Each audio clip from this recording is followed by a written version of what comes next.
इसमें हम लोगों ने क्या पढ़ा था, क्लोरोप्लास्ट के बारे में, क्लोरोफिल के बारे में, और सोर्स ऑफ एनर्जी क्या होती है, और फोटोसिंथेसिस मेनली कहाँ टेक प्लेस होता है, मतलब लीव्स में। ठीक है, आज हम लोग क्या पढ़ेंगे, sources of raw material and energy, कहाँ से हमको रॉ मटेरियल और एनर्जी मिलती है। ठीक है, अब रॉ मटेरियल मीन्स क्या होता है, रॉ मटेरियल वो होता है जो हमारे एनवायरनमेंट एटमॉस्फेयर में प्रेजेंट होता है और हम उसको एज सच यूज़ करते हैं।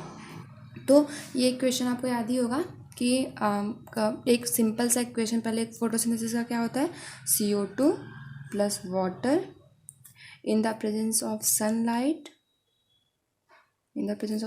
एंड क्लोरोफिल क्या फॉर्म करता है, कार्बोहाइड्रेट एंड ऑक्सीजन। ठीक है, ये सिंपल सा क्वेश्चन आप लोग को तो पता ही है ना। तो अब इसमें रॉ मटेरियल क्या हुआ, जो हमें एटमॉस्फेयर से मिल रहा है, उसमें कार्बन डाइऑक्साइड आता है एंड वाटर आता है, और sunlight is used as a source of energy. तो अब रॉ मटेरियल में first raw material is carbon dioxide. Carbon dioxide is present in low concentration and forms about 0.32% of the total atmosphere. Carbon dioxide हमारे atmosphere में 0.32% present होता है। ठीक है, 0.32% हमारे एटमॉस्फेयर में कितना कार्बन डाइऑक्साइड होता है। Hydrophytic plants use carbon dioxide dissolve in water. सारे प्लांट्स कार्बन डाइऑक्साइड कैसे लेते हैं, मैंने आप लोग को बताया था कि एक स्टोमेटा होता है। स्टोमेटा कहाँ, लोअर पोर्शन ऑफ लीव्स में प्रेजेंट होता है। जब कार्बन डाइऑक्साइड एटमॉस्फेयर से लेना होता है तो ये जो स्टोमेटा है वो ओपन करता है, खुलता है, कार्बन डाइऑक्साइड उसमें एब्जॉर्ब होता है, फिर से वो अपने आप को क्लोज कर लेता है। इस स्टोमेटा के लिए अभी हम लोग इसके बारे में फर्दर आगे डिटेल में पढ़ेंगे, लेकिन अभी आप बस इतना जानिए कि स्टोमेटा का फंक्शन होता है कि वो एब्जॉर्ब करता है कार्बन डाइऑक्साइड, और स्टोमेटा में गार्ड सेल होता है। ठीक है, जो गार्ड सेल होता है वो एक मतलब वही हेल्प करता है इन opening and closing of stomata, जिसकी वजह से कार्बन डाइऑक्साइड स्टोमेटा में एब्जॉर्ब हो जाता है। तो कार्बन डाइऑक्साइड पहले हमारे एटमॉस्फेयर में 0.32% प्रेजेंट होता है। और जो हाइड्रोफिटिक प्लांट्स होते हैं, हाइड्रोफिटिक प्लांट्स मीन्स होता है जो वाटर में रहते हैं, लाइक एक्वेटिक प्लांट जो होते हैं उनको हम लोग अदर लैंग्वेज में हाइड्रोफिटिक प्लांट्स कहते हैं। तो जो हाइड्रोफिटिक प्लांट होते हैं, अब आप लोग को लगता होगा हाइड्रोफिटिक प्लांट्स तो पानी के अंदर होते हैं ना, तो उनको CO2 कहाँ से मिलता होगा, तो उनको CO2 वाटर में डिज़ोल्व के फॉर्म, मतलब वो वाटर में डिज़ोल्व हो जाता है CO2, और वो वही CO2 को अपने फोटोसिंथेसिस के लिए लेते हैं। ठीक है, तो एक देखो यहाँ पे बनाया कि हमें क्या क्या यूज़ होता है, मिलता है, कार्बन डाइऑक्साइड है, ये सनलाइट। ठीक है, सनलाइट बहुत ज़रूरी होता है, sunlight plus leaf plus CO2 and water क्या देता है, कार्बोहाइड्रेट एंड ऑक्सीजन। ये इक्वेशन बहुत इंपॉर्टेंट है। अभी आप ऊपर से इतना जानिए, अभी आगे डिटेल में इसके कैसे और क्या क्या है इक्वेशन में पता चलेगा। सिंपल में बस 4 चीज़ ज़रूरी है, क्या क्या, sunlight, chlorophyll, carbon dioxide and water. ये लीफ क्यों बना है, क्योंकि लीफ में क्या होता है, क्लोरोफिल होता है, इसलिए ये लीफ बनाया गया है। सन बनाया गया for energy, chlorophyll is use, and then CO2 and water क्या देता है, कार्बोहाइड्रेट प्लस ऑक्सीजन। ओके, अब फर्स्ट रॉ मटेरियल क्या होता है, first raw material is carbon dioxide and second raw material water. ठीक है ना, carbon dioxide is the first raw material, water is the second raw material. Water क्या होता है, वाटर डिफिशियंसी में decrease the rate of photosynthesis. अगर water की deficiency हो गई, वाटर हमें नहीं मिल रहा है एडिक्वेट अमाउंट में, तो फोटोसिंथेसिस की प्रोसेस कम हो जाएगी। ठीक है, क्योंकि ये एक इम्पॉर्टेंट रॉ मटेरियल है ड्यूरिंग फोटोसिंथेसिस के टाइम का। ठीक है, minerals dissolve in water and absorb by the plant contribute towards the process of photosynthesis. Water क्यों ज़रूरी है, देखो वाटर इट्सेल्फ बहुत इंपॉर्टेंट चीज़ है हमारे सारे लिविंग थिंग्स के लिए। हम पानी अगर नहीं पियेंगे तो हम लोग ज़िंदा रह सकते, नहीं रह सकते ना, तो ऐसे प्लांट्स को भी वाटर की ज़रूरत होती है। और वाटर के साथ साथ, अब वाटर हमें प्लांट्स को कहाँ से मिलता है, उसके रूट से मिलता है। रूट में हम लोग पानी डालते हैं तब वो एब्जॉर्ब करता है ना, लीफ सारे एब्जॉर्ब, मतलब पूरा स्टेम लीफ पूरा प्लांट एब्जॉर्ब करता है उस वाटर को।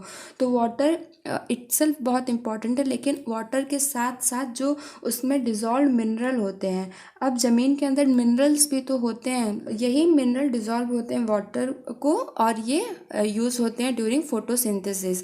तो mineral dissolve in water is absorb by the plant contribute towards the process of photosynthesis.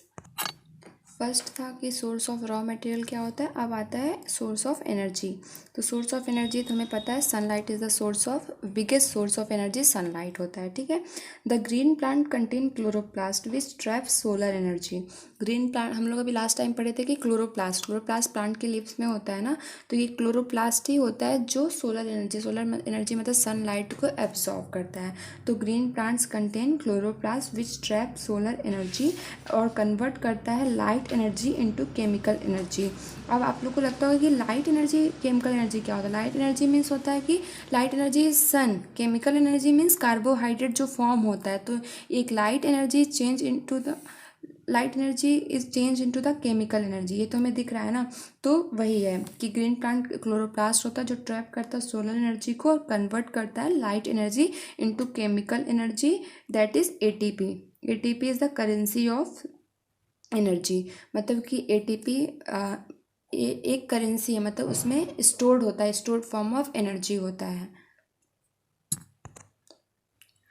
अब how food is synthesise during photosynthesis. अब फोटोसिंथेसिस के अब हम इसका प्रोसेस पूरा डिटेल में पढ़ेंगे कि कैसे कैसे फूड की सिंथेसिस होती है ड्यूरिंग फोटोसिंथेसिस में, ठीक है। तो अब यहाँ क्या लिखा है, in photosynthesis energy rich compound like carbohydrates are synthesised. Energy rich compound like carbohydrates are synthesised from simple inorganic compound like carbon dioxide and water. Photo कितनी बार हम लोगों ने आप लोगों को तो याद ही हो जाना चाहिए कि हम लोगों ने कितनी बार पढ़ा कि carbon dioxide water in the presence of sunlight and chlorophyll क्या देता है, कार्बोहाइड्रेट देता है एंड ऑक्सीजन देता है। ये एकदम रट जाना चाहिए कि फोटोसिंथेसिस का एक मेन इक्वेशन है, ठीक है। तो इसमें ये लिखा है कि फोटोसिंथेसिस के टाइम एनर्जी रिच कंपाउंड मतलब कार्बोहाइड्रेट आर सिंथेसाइज, किससे सिंथेसाइज होता है, from in simple inorganic compound like carbon dioxide and water से, ठीक है। किससे किससे, कार्बन डाइऑक्साइड एंड वाटर से फॉर्म होता है क्या, carbohydrate, in the presence of chlorophyll and sunlight accompanied by the liberation of oxygen. अब आप जो हम लोग ऑक्सीजन एटमॉस्फेयर में सांस लेने में हम लोग ऑक्सीजन का यूज़ करते हैं ना, कार्बन डाइऑक्साइड निकालते हैं, तो ये जो हमारा ऑक्सीजन होता है ये किससे, हमारे ग्रीन प्लांट से ही मिलता है, क्योंकि during photosynthesis plant CO2 use करता है एंड वाटर यूज़ करता है in the presence of sunlight and chlorophyll to form carbohydrate and oxygen. Carbohydrate वो अपने लिए रखता है, स्टार्च के फॉर्म में स्टोर कर लेता है जो यूज़ नहीं हो सकता, और ऑक्सीजन को एटमॉस्फेयर में निकाल देता है वो हमारे लिए, इसलिए plant is called as life for us, ठीक है। Next, event during the process of photosynthesis. अब इवेंट्स मतलब कि क्या क्या मैकेनिज्म होता है ऑफ फोटोसिंथेसिस, वो हम लोग अब आगे पढ़ेंगे एक एक चीज़, ठीक है। अब इसमें आता है the study of photosynthesis demonstrated the existence of two phase mechanism of photosynthesis. अब हम लोग पढ़े हैं ना, इसमें दो फेज आता है, क्या क्या आता है, एक a light phase and a dark phase. अब हम इस आगे पढ़ेंगे ये दोनों फेज होते क्या क्या हैं, ठीक है। अब इतना आप बस इतना जानिए कि दो फेज होते हैं फोटोसिंथेसिस के, अ लाइट फेज मतलब लाइट फेज होता है एंड डार्क फेज होता है। लाइट फेज में क्या होता है, the reaction of light phase requires light and hence also called as photochemical reaction. Light phase से हमें पता चल रहा है कि इसमें लाइट ज़रूरी है, तो वही है कि जो रिएक्शन लाइट फेज में जो रिएक्शन होता है वो क्या उसके लिए क्या ज़रूरी होता है, लाइट ज़रूरी होता है, इसलिए हम इसे क्या कहते हैं, इसे हम फोटोकेमिकल रिएक्शन भी कहते हैं। फोटो मीन्स क्या होता है, लाइट होता है, तो आपको पता है केमिकल रिएक्शन भी कहते हैं। तो लाइट फेज क्या होता है, light phase is the reaction of light phase requires light, इसको लाइट की ज़रूरत होती है, इसलिए हम इसे क्या कहते हैं, फोटोकेमिकल रिएक्शन कहते हैं। अब dark phase, the reaction of dark phase requires no light. Dark phase का जो रिएक्शन होता है उसमें कोई लाइट की ज़रूरत नहीं होती, इसलिए हम इसे डार्क फेज कहते हैं, और ये प्योरली केमिकल रिएक्शन होता है, इसमें फोटो की ज़रूरत, यहाँ पे क्या आता है, फोटो केमिकल होता है, क्योंकि फोटो इसमें लाइट की ज़रूरत होती है, लेकिन इसमें लाइट डार्क फेज में लाइट की ज़रूरत ही नहीं होती, इसलिए हम इसे प्योरली केमिकल रिएक्शन होता है इसमें, ठीक है। अब हम लोग फर्दर लाइट फेज के बारे में पढ़ेंगे डिटेल में। तो लाइट फेज को हम फोटोकेमिकल फेज कहते हैं, ठीक। It can be studied under दो कंडीशन, इसमें दो स्टेप होता है, लाइट फेज के दो स्टेप्स होते हैं। फर्स्ट स्टेप क्या है, absorption of light energy by chlorophyll. First step is absorption of light energy by chlorophyll. Chlorophyll जो होता है वो लाइट एनर्जी को एब्जॉर्ब करता है, it is the first step of light phase और फोटोकेमिकल फेज। अब absorption of light energy by chlorophyll chlorophyll कैसे होता है। It take place in grana region of chloroplast. Absorption of light energy chlorophyll में कहाँ होती है, it take place in grana region of chloroplast. Chloroplast के grana region में होता है, ठीक है। ड्यूरिंग लाइट रिएक्शन के टाइम क्या होता है, रेडिएंट एनर्जी ऑफ सन की जो लाइट रेडिएंट एनर्जी होता है is trapped bye chlorophyll and accessory pigments. Light reaction के टाइम क्या होता है, जो सन की एनर्जी होती है उसे कौन कौन ट्रैप करता है, क्लोरोफिल और जो पिगमेंट्स हैं। पिगमेंट ढेर सारे थे ना, हम लोगों ने पढ़ा था, क्या क्या था, कैरेटिनॉइड था, क्लोरोफिल था, तो ये सारे और जो अदर्स, क्लोरोफिल तो एक मेन पिगमेंट है जो ग्रीन कलर प्रोवाइड करता है, उसके अलावा अदर पिगमेंट्स को हम एसेसरी पिगमेंट्स भी कहते हैं ना। तो यही है कि लाइट रिएक्शन के टाइम जो रेडिएंट एनर्जी ऑफ सन है वो कौन कौन एब्जॉर्ब करता है, क्लोरोफिल एंड इसके एसेसरी पिगमेंट्स, ठीक है। Pigment chlorophyll absorbs visible light energy in the form of quanta और फोटॉन्स। जो क्लोरोफिल होता है वो एब्जॉर्ब करता है विजिबल लाइट एनर्जी जो लाइट एनर्जी है in the form of quanta के फॉर्म में और फोटॉन्स, जिसे हम क्वांटा कहते हैं, फोटॉन्स कहते हैं। अब ये क्वांटा और फोटॉन्स होता क्या है, photons are packets of energy emitted by light.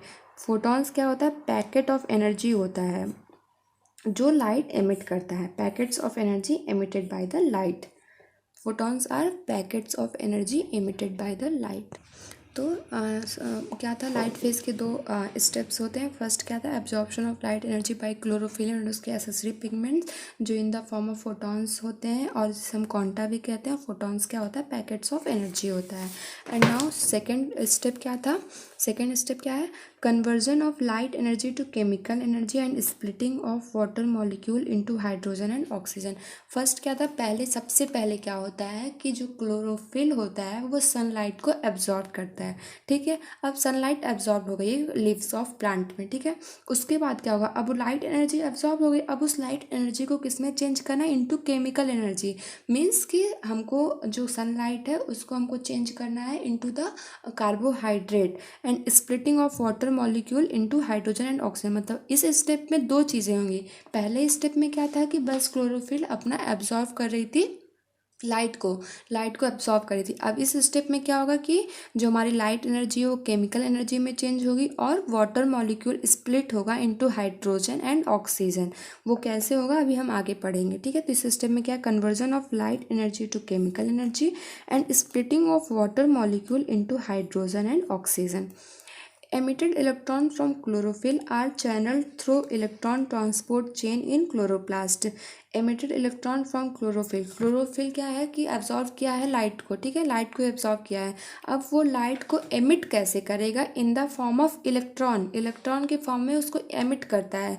किसके थ्रू, अभी आगे आप बाद में पढ़ेंगे, इलेक्ट्रॉन ट्रांसपोर्ट चेन होता है एक, वो होता है प्रोसेस होता है जिसे हम क्या कहते हैं, इलेक्ट्रॉन ट्रांसपोर्ट चेन होता है, जिससे जो हमारा क्लोरोफिल है वो इलेक्ट्रॉन को एमिट करता है इन क्लोरोप्लास्ट, ठीक है। The energy absorb bye chlorophyll is responsible for carrying out of 3 function. जो एनर्जी क्लोरोफिल एब्जॉर्ब की है उसकी वजह से 3 फंक्शन होंगे।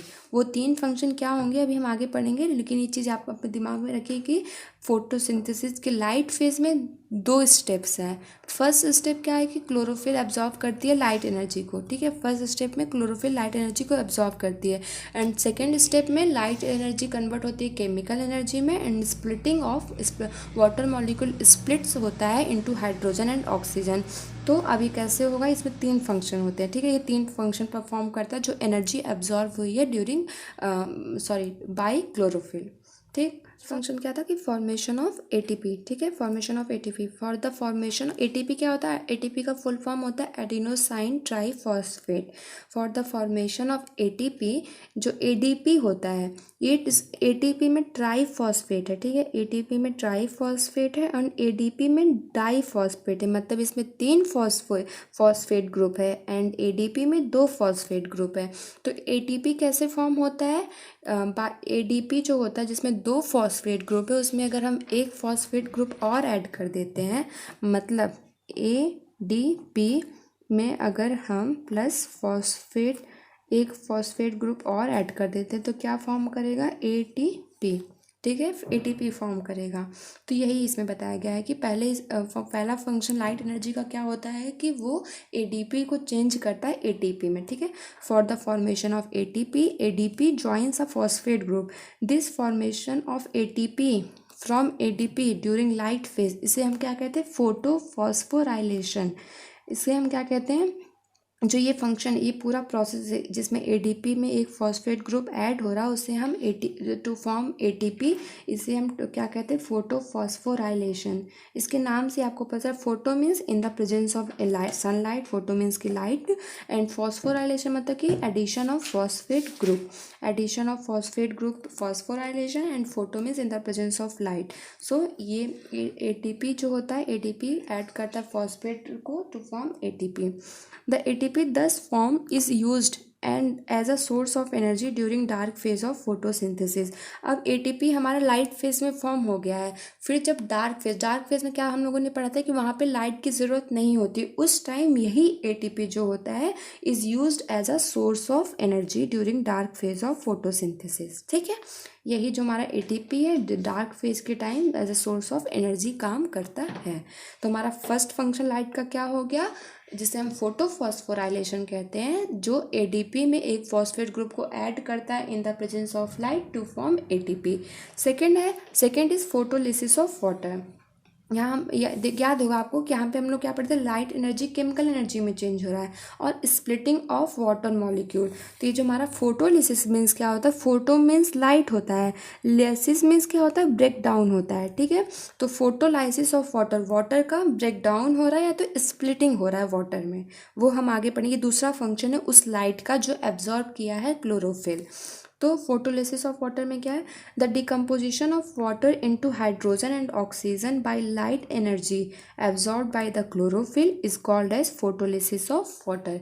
वाटर का स्प्लिटिंग इनटू किसमें, वाटर जो है हमारा सिंपल फॉर्म है, वाटर जो होता है वो हाइड्रोजन में चेंज होता है और ऑक्सीजन में। ठीक है, तो यही इसमें बताया गया है कि वाटर की जो स्प्लिटिंग है into hydrogen and oxygen in the presence of light energy, जो क्लोरोफिल हमारा एब्जॉर्ब किया है उसे हम क्या कहते हैं, फोटोलिसिस ऑफ वाटर कहते हैं।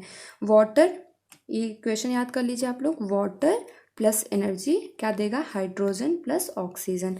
Oxygen is release into atmosphere as by product of photosynthesis, जिसमें जो लाइट एनर्जी एब्सॉर्ब किया है क्लोरोफिल, वो 3 फंक्शन परफॉर्म करता है। फर्स्ट फंक्शन क्या है, फोटो फॉस्फोराइलेशन, जिसका मतलब क्या है कि एटीपी लाइट को एब्जॉर्ब करके क्या बनाता है, एटीपी फॉर्म करता है। सेकेंड है कि photolysis of water, photolysis of water means break down of water into hydrogen and oxygen. Third क्या है, synthesis of NADPH। NADPH is a भी पैकेट ऑफ एनर्जी है, as a source of energy ही काम करता है। डार्क फेज में यही NADPH हम यूज़ करते हैं as a source of energy. NADPH enzyme के फॉर्म में भी यूज़ होता है एज अ को एंजाइम, एज एन एंटीऑक्सीडेंट। इसके ढेर सारे फंक्शन हैं जो आपके लिए इम्पॉर्टेंट नहीं है।